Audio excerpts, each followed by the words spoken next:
Hola, everybody. Thank you so much for joining us tonight and to talk about sailing to south to New Zealand. So hopefully you guys can all hear me.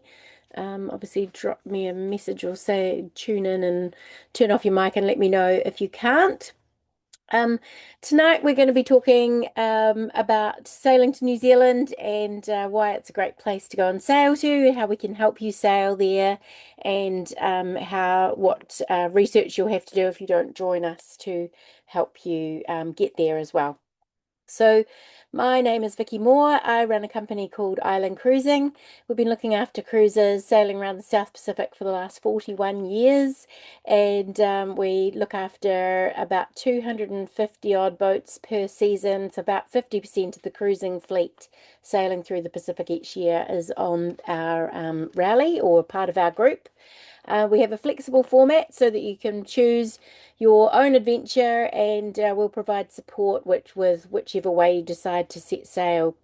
So you can join from anywhere to sail to New Zealand. Tonga, Fiji, Vanuatu, or New Caledonia are the most popular. We'll provide you with all the information that you need, connect you with everyone that's heading the same way, and provide you with all the support you need to get there. We also do a lot of advocacy around the Pacific as well. We work really closely with all of the local customs and biosecurity immigration officers just to make sure that they understand what cruisers are up to in this part of the world. And we can step in if you're having any problems or anything like that along the way, but just trying to make sure that each party, all the cruisers, and all of the officials are actually understanding what is going on in each other's patch so that we can better understand each other. I've owned Island Cruising for the last 5 years, and I really enjoy helping everyone through their voyages and just making sure that you have a wonderful time whilst you're in this part of the world.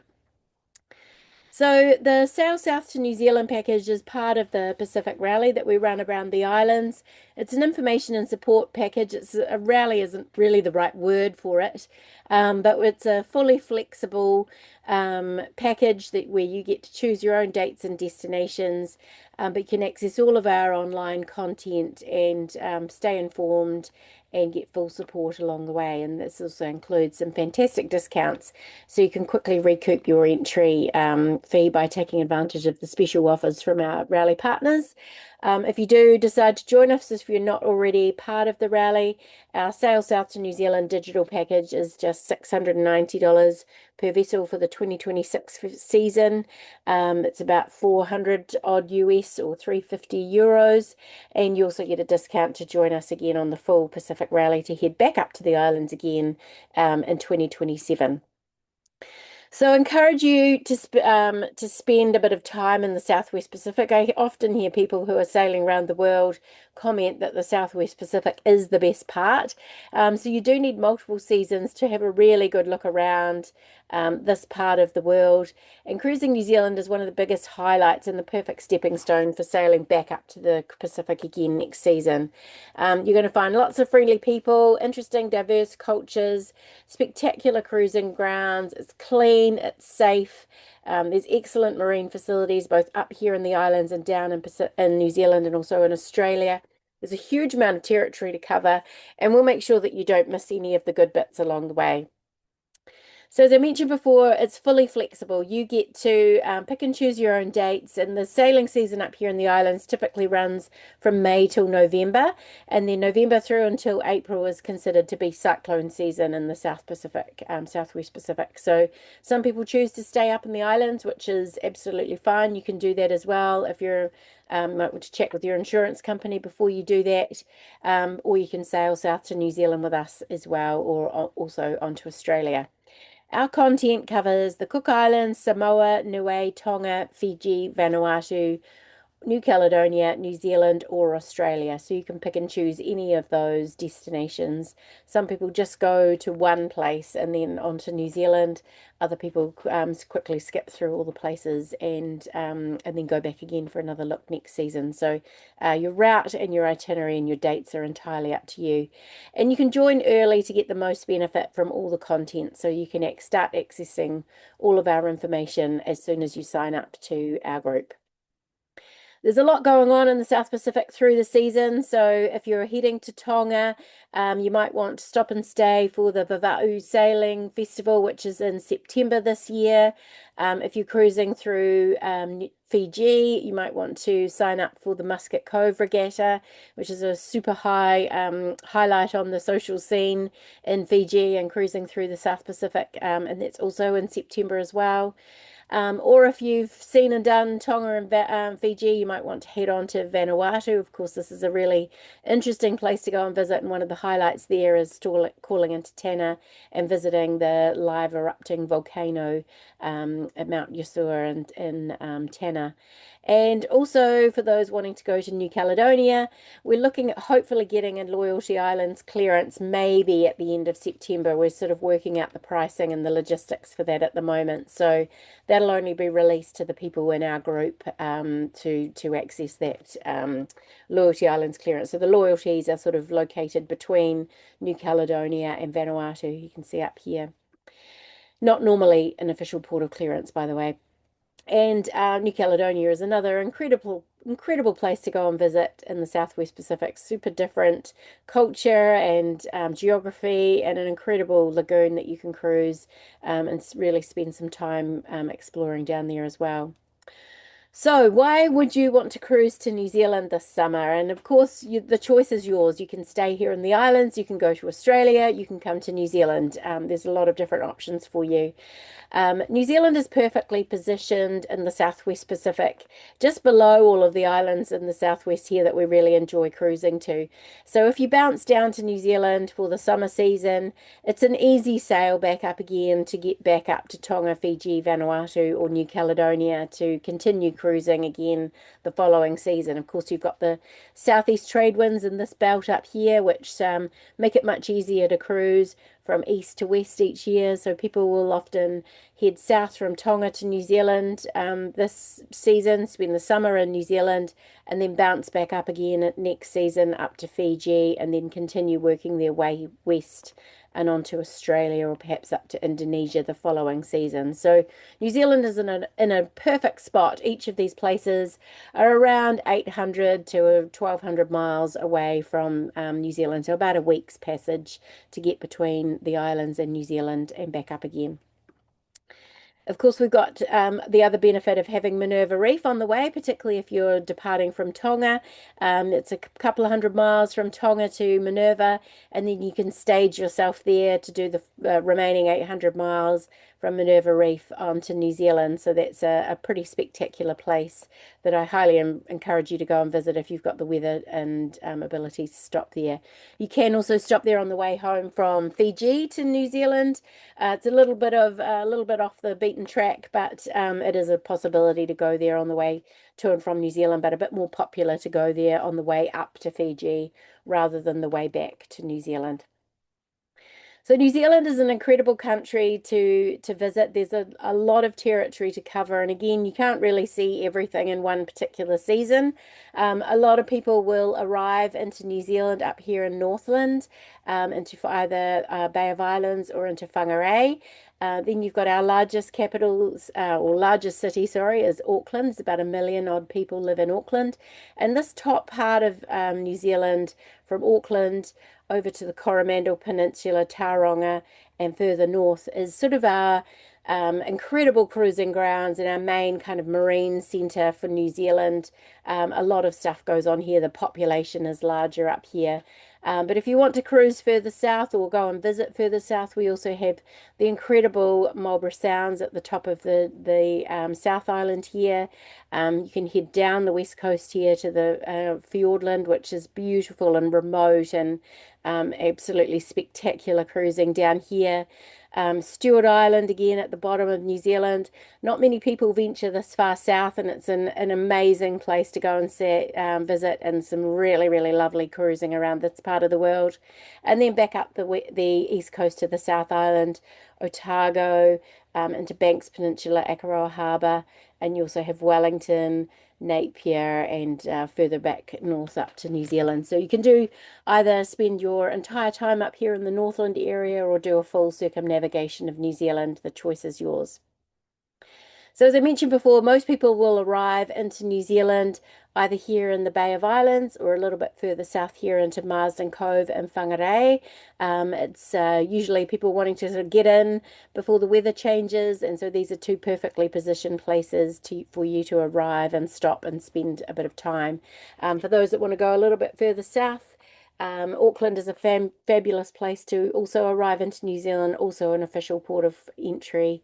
And this is where sort of 95% of people will arrive into New Zealand when you sail south from the Pacific. So the Maori proverb, he aha te mea nui o te ao, he tangata, he tangata, he tangata. That translates into what is the most important thing in the world? It is the people, it is the people, it is the people. And you will find the most welcoming people in New Zealand. You've found wonderful, friendly, welcoming people throughout the South Pacific. And when you arrive in New Zealand, you're also going to be welcomed with open arms and people really interested in welcoming you to come to our beautiful country and explore and stay a while. There's an amazing yachting community down there, and Kiwis are really keen sailors and also like to party. And we'll make sure that you're introduced to all the locals and get to know the local cruising community and sailing community whilst you're down here as well. So the joining our group can be as social as you like. We can connect you with everyone heading in this direction, meet the locals, and we have WhatsApp groups and all sorts of social gatherings along the way. But if you're not into the social side of things, it can be completely independent as well. There's no obligation to join in with any of the group activities that we have going on.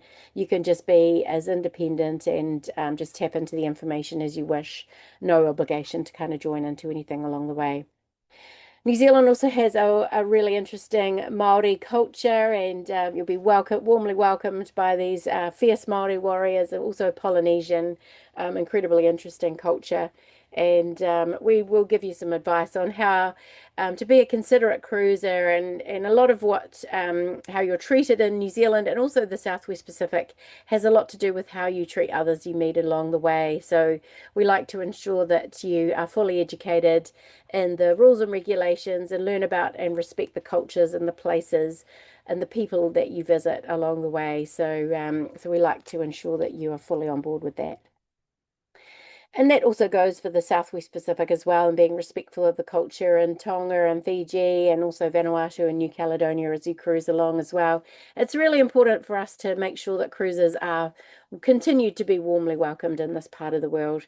And that just requires a little bit of research, and we'll make sure that you're fully aware of all the local protocols, including how to dress respectfully when you head ashore to local villages in the islands and that sort of thing. So another reason people head to New Zealand is also the incredible marine facilities that we have down there. So if you're looking at doing a big refit on your boat or need to just have some general repairs and maintenance done, there is some incredible marine facilities that you're able to tap into there. Lots of great facilities for lifting all kinds of different boats of different shapes and sizes. Really fantastic people and marine tradespeople all throughout New Zealand as well, who are really keen to help you refit your boats whilst you're here as well. Great supply of chandlery items and spare parts and things like that as well. But some things aren't readily accessible in New Zealand. So if you are planning a major refit, we encourage you to get engaged with some of these people early on so that they can order things if they need to come in from overseas. The other main attraction for New Zealand is, of course, the incredible scenery. We've got so much stuff just packed into a really compact kind of country. So you've got amazing mountains, lakes, glaciers, hiking, and all kinds of things that you can do. And it's literally all accessible within a day's drive to get to all of these incredible places and really go and explore and enjoy.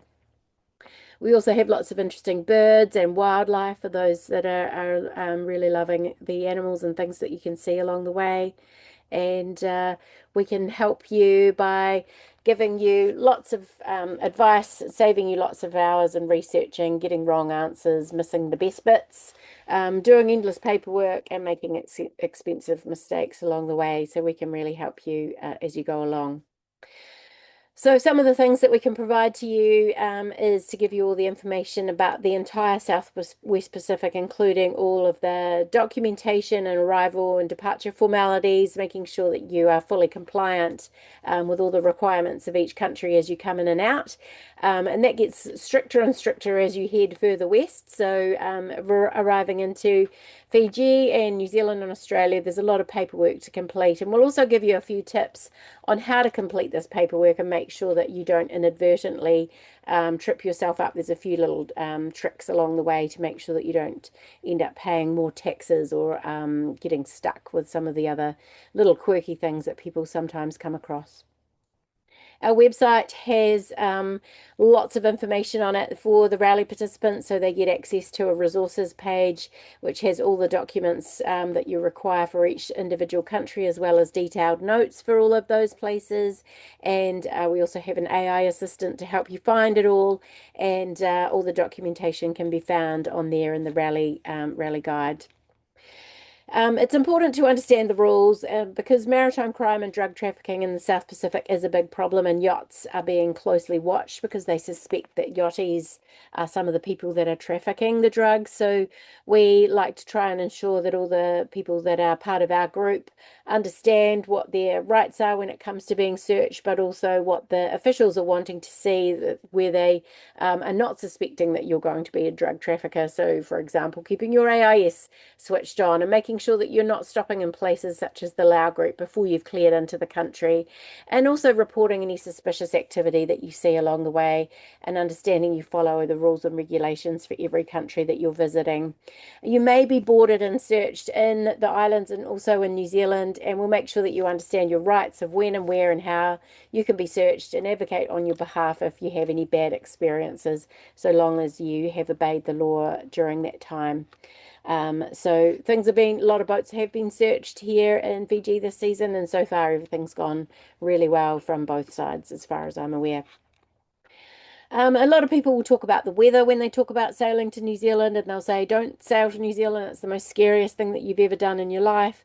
That's not true. It is possible to get a good weather window to go between New Zealand and the Pacific Islands. It does require a bit of patience and also following a bit of a strategy. So we'll give you advice on the weather window, provide you lots of training and education as to what the weather patterns are doing, and just make sure you fully understand the way to sail to New Zealand, because it may not necessarily be just sailing straight down the rum line. There's a wee bit more to it than that, and we do a lot of education in that space to make sure that you're fully aware of the obligations, or not the obligations, the best way of sailing to New Zealand, if you like, and what the weather's likely to do. So we'll also help you plan your itinerary, and we'll tailor your trip to make sure that you don't miss any of the best spots along the way. So once you've signed up, you get full access to me, and we can talk through what it is that you're trying to achieve this season versus next season, what your long-term plans are, and how to take the best advantage of making the most time that you can spend in this part of the world. And it's worth planning ahead to take advantage of any long-term visa restrictions or other challenges that you might have along the way. It's not simply as easy as just sort of filling out another form and extending your visa. It does require a little bit of a strategy if you are planning on spending a bit more time in this part of the world. We give you lots of news and information along the way. So there's regular email updates with current events and news. We provide lots of detailed resources on our website that you can tap into at any time. We'll guide you through all the entry regulations ahead, and there is quite a bit involved with arriving in New Zealand. And that goes through things like training webinars, WhatsApp groups, and we'll give you the correct information, not rumors that I often see swirling around on WhatsApp groups and things like that. We'll make sure that everything that you receive is 100% correct and not just hearsay and rumor. There are a few things to be aware of in New Zealand. It's not quite as casual as the rest of the Southwest Pacific. There are a few things to be aware of. So such things like anchoring restrictions in certain areas because of biosecurity issues. There are sometimes things called rahui, which are restrictions on anchoring and visiting, swimming and fishing in certain areas that have had either a lot of pressure on them or other restrictions that are in place in those areas. There are very strict fishing regulations, including how big and how many fish that you can collect and catch on board. And if you don't obey those fishing regulations, you could end up having your vessel seized. There are very strict biofouling and biosecurity regulations, and also rules on when life jackets need to be worn in your dinghy when you're going to and from the shore. So it's a bit more restrictive than you'll find up here in the islands. We also provide support if things go wrong, and there are things that happen, that natural disasters, tsunami warnings, issues at sea, boat breakages, political unrest, all kinds of things happen each season, and we're always there to provide support and advice and make sure that everyone is taken care of in the event of any disasters along the way. We also provide support on passage, and we've got some really amazing people that help us along the way, including the New Zealand Rescue Coordination Centre. We have Peter Mott here from Passage Guardian, and the Patricia and David from Gulf Harbour Radio, who provide a fantastic support service for the rally boats heading to and from New Zealand. So we'll connect you with those guys as well and make sure that they're keeping a close eye on you as you go to and from New Zealand and the islands. As I mentioned before, once you sign up, you get access to all the resources on our website, documentation, detailed notes, webinar recordings, events, all sorts of things that are coming up, and make sure that you're fully aware of everything that's going on in those particular places. And of course, understanding your destination. So New Zealand is an incredible place to come for not only amazing sailing and cruising, but you can do road trips and camping, hiking, and I'm going to talk to you now a bit more about what you can see along the way. So, as I mentioned, you'll likely arrive into New Zealand up here in Bay of Islands or in Whangarei or in Auckland. These are also very popular spots for getting your refits or stopping and staying in a marina. We also have Tauranga here, which is a little bit further south, a really nice beachy community, an amazing place to stop and spend some time. And also down here in Marlborough Sounds, there's also amazing marine facilities and lovely marinas and stuff down here that you can stop and stay and get some work done or enjoy some cruising. This is the Bay of Islands Marina, which is where most people will arrive, or a lot of people will arrive into for their first port of call into New Zealand. So it's a full service marina. We've got an amazing yard here as well where they can get work done on your boats, and also lots of berths and things for visiting boats, and beautiful anchorages out further in the Bay of Islands. The other really popular place to arrive into New Zealand is Marsden Cove Marina at the head of Whangarei Harbour. You'll sail in from this end of the harbour and in through this passage here and clear in here. They also have a really huge yard area. We can do dry storage and amazing marine facilities out here at this part of Whangarei. Or if you arrive further south into the largest marina in the Southern Hemisphere, West Haven Marina, into Auckland. This is also where I'm based, over the other side of the harbour here, and New Zealand's largest city, a super vibrant, amazing city, and you can literally be right there, a part of it all in the city on your boat, in this incredible place with the stunning Hauraki Gulf on your doorstep, which is very popular for the Kiwi sailors to go out and explore every weekend. So there are very strict regulations in New Zealand and Australia for biosecurity and biofouling. This includes food and insects, wood on your boat, and also the biofouling on the bottom of your hull. And it can be costly if you're not well prepared, and will provide you with all the information you need to save you time, money, and hassle on arrival. And that includes having a training session with the biosecurity officers, which will be coming up in September for everyone heading to New Zealand or Australia.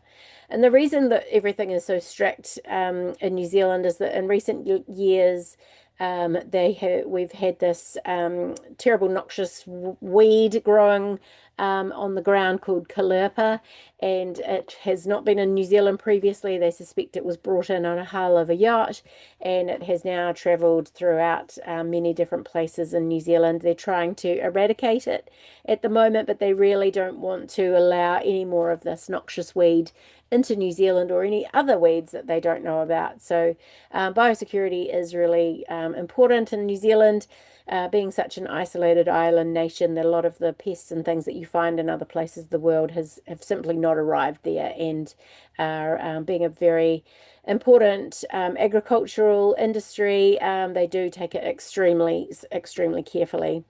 So things like shells and things like that as well are also checked really carefully to make sure that firstly that there's not any critters or any insects and bugs living inside them, but you may also need a CITES permit if you have any shells that are restricted as part of the Convention on International Trade in Endangered Species of Wild Fauna and Flora, which is called CITES.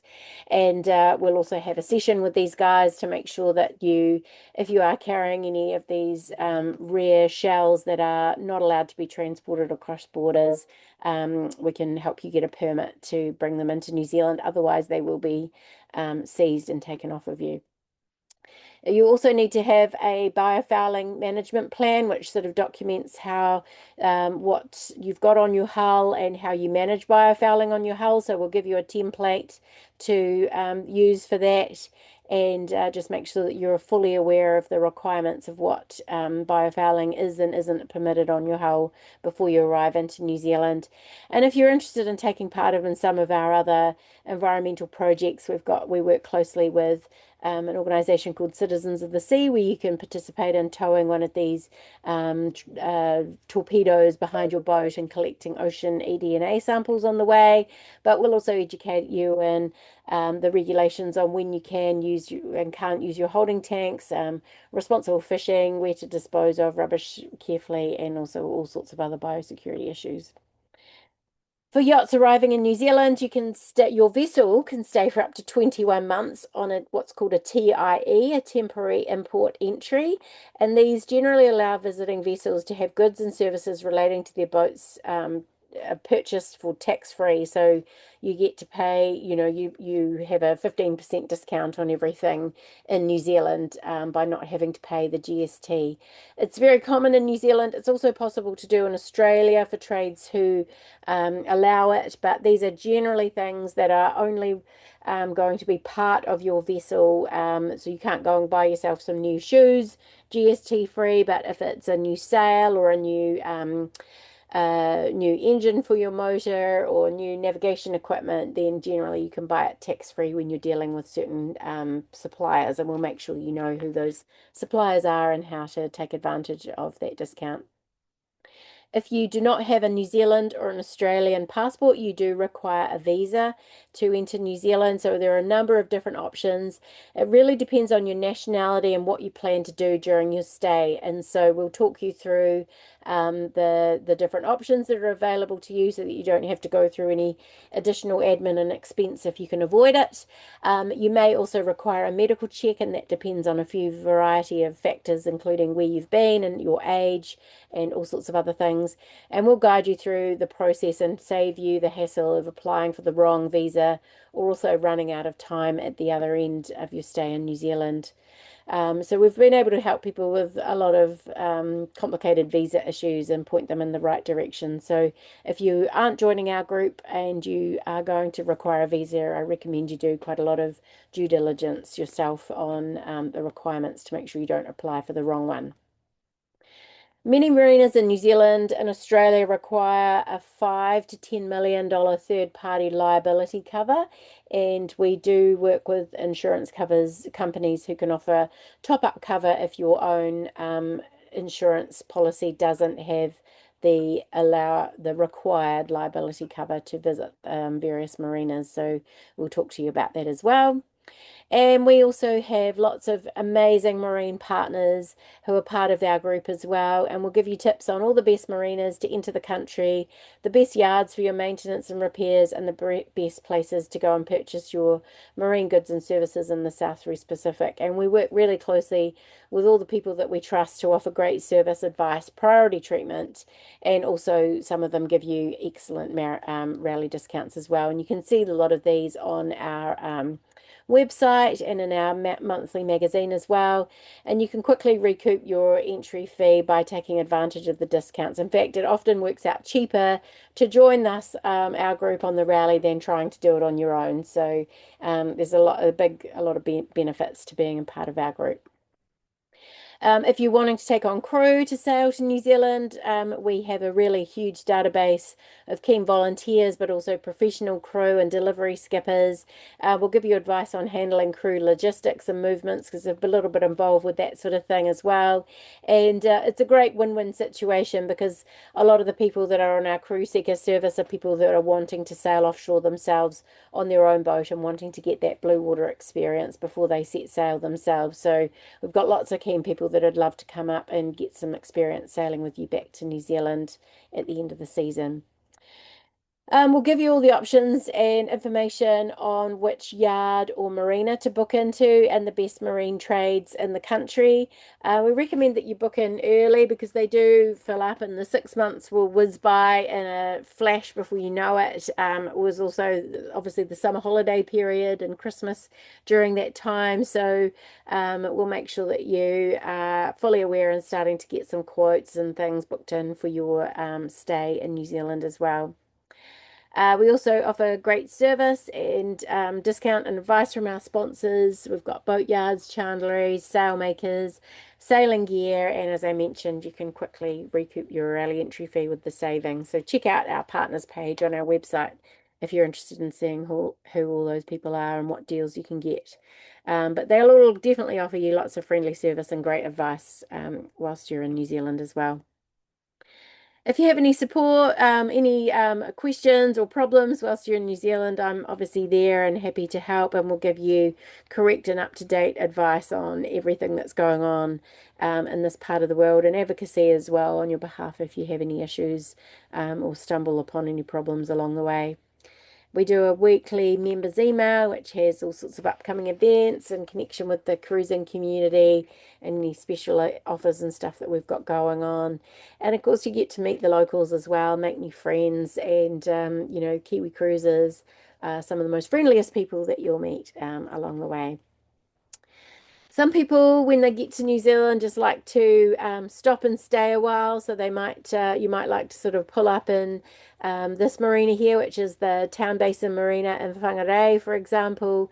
It's a great place to base yourself. We're sort of right in the middle of the city. You've got a huge grocery supermarket over the other side of the road, all along the waterfront here, and lots of nice little bars and restaurants. And you can stop and just basically become part of the Whangarei community whilst you're in this marina. It's a really amazing place to come and hang out and spend some time. Or you could head further south to Auckland and come and see the America's Cup in the Royal New Zealand Yacht Squadron. The squadron are very supportive of the rally. They're one of our partners as well, and you'd be welcome to go in to have a meal and enjoy some time at the Royal New Zealand Yacht Squadron and hang out with the America's Cup in that part of the world. It's a really amazing place to go and visit. If you're interested in selling your vessel, we recommend that you plan well ahead because there are certain tax implications depending on which country that you sell your vessel in, and we can help you ensure that you understand the regulations. There are quite a few traps for the unwary that can cost you tens of thousands of dollars in taxes if you get it wrong. We'll connect you with all the reputable brokers, and we give you an overview, sort of impartial advice as to which country might be the best place for you to choose to sell your vessel. So there's lots of information about that in our rally content. So what to do in New Zealand over summer? So summertime is sort of December, January, February time in New Zealand. It's when a lot of people over sort of Christmas, New Year take a good 2 week break, and pretty much the whole of New Zealand shuts down to go on holiday over that time. It's an amazing place to go and do a refit and some maintenance. You could leave your boat somewhere safe in a really safe marina and fly home and spend some time with your family and friends back home. You can park up the boat in the yard and get some work done and do a self-drive tour of New Zealand. There's great hiking and touring, or as I mentioned before, you can sail all the way around if you want to as well. But of course, when you first arrive, you'll be arriving into the beautiful Bay of Islands, most likely. This is Russell, and part of the Bay of Islands. The marina is actually up here, the Bay of Islands Marina, where you'll clear in. There's some stunning cruising around the Bay of Islands. It's a super popular place for Kiwis to go and spend their summer holidays as well, sailing around this amazing place. There's so many different anchorages, lots of islands, and most of these islands are reserved, so they have walking tracks that you can go and explore. You can just park up somewhere and go ashore and take one of the tracks and go for a walk. They're not privately owned or anything. Everything's just fully accessible, mostly to people to go ashore and walk wherever they wish. There's some incredible places to go and visit along the way, and lots of different bays and anchorages to call into. Stunning cruising, beautiful warm water, crystal clear, and some really nice places to pull into where you can tie up and go ashore for a meal ashore, or enjoy catching up with some of your friends along the way as well. This is Smokehouse Bay at Great Barrier Island, and they've got a cruiser's place where you can pull in, and they've got a pizza oven there that you can go and collect some wood and make your own pizzas with your friends, and all the other cruisers come ashore, and everyone makes pizzas and sits around a fire and enjoys catching up with one another. It's a really, really incredible place. This is what it looks like from the shore. They've even got like a little bathhouse here. You can light a fire to heat the water, and do your laundry over here and hang it out on the washing line whilst you're ashore. It's a pretty special place. Or you can go to the Mokohinau Islands. This is Sugar Shack in the Mokohinau's. Beautiful, beautiful cruising around this part of the world. And further south, you can go to places like Waiheke Island. This is the Man of War winery, where you can anchor up out here and dinghy ashore and get a pizza and sit here in the winery. They often have music playing and other bits and pieces going on at the winery. There's also incredible diving. So at the Poor Nights, there's an amazing diving, and some really cool wreck dives and stuff that you can do up in the Northland area as well.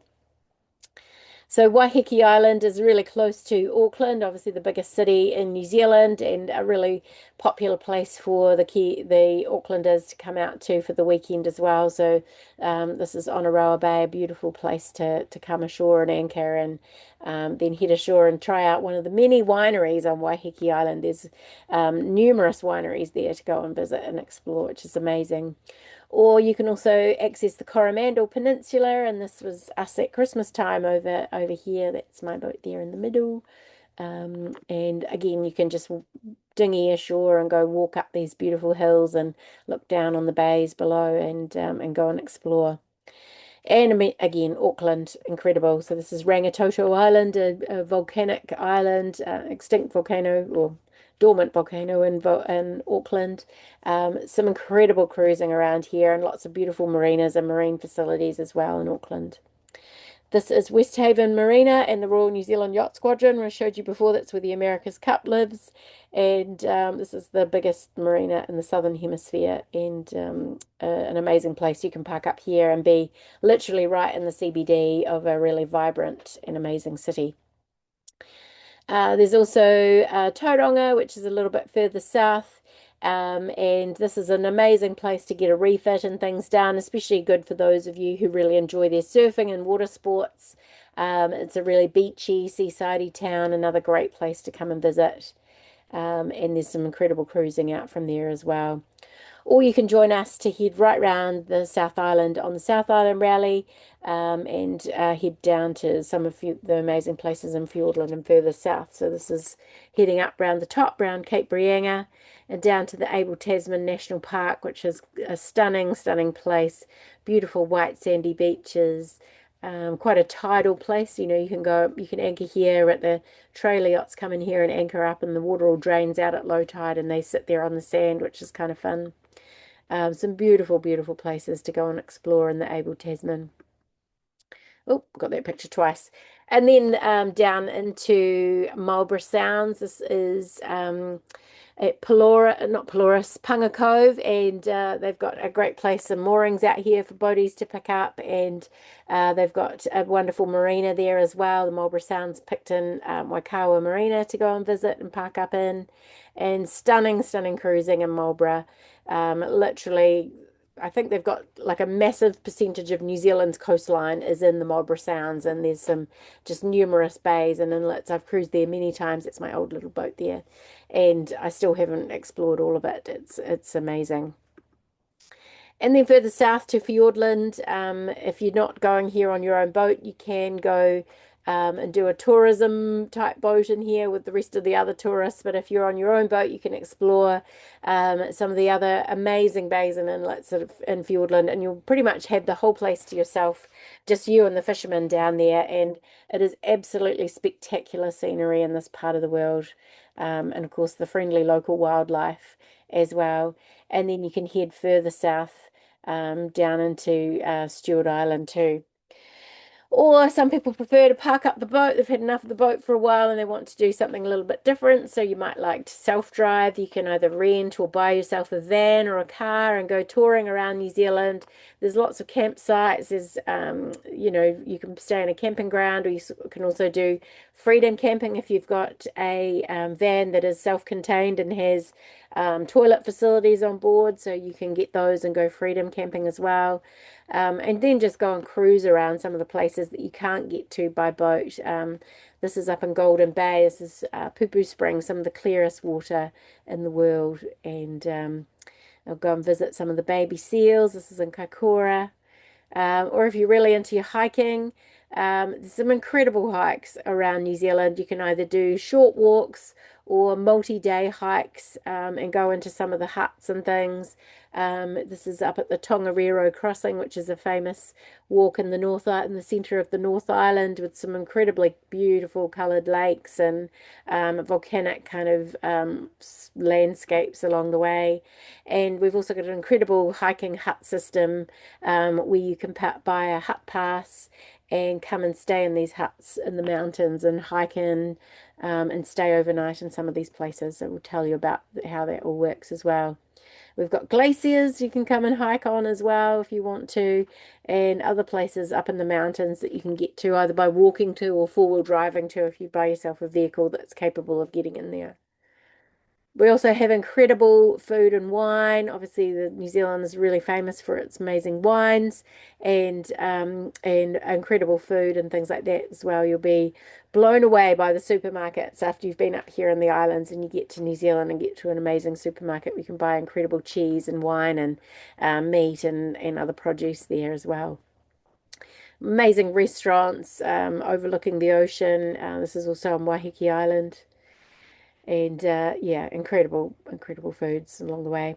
Or some people choose to park up the boat in a marina. This is Gulf Harbour Marina, just north of Auckland, another one of our rally partners.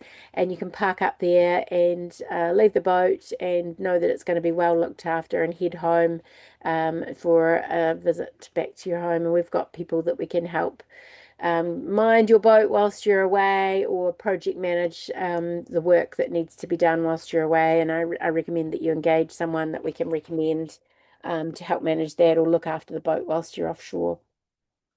And then the following season, you might like to join us again to head back up to the islands.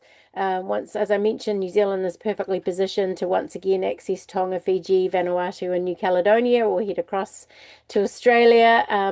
And we give the previous rally participants a discount on the rally the following season. So it's the most economical way of joining us by joining us this year, and then taking advantage of the discount again for next season.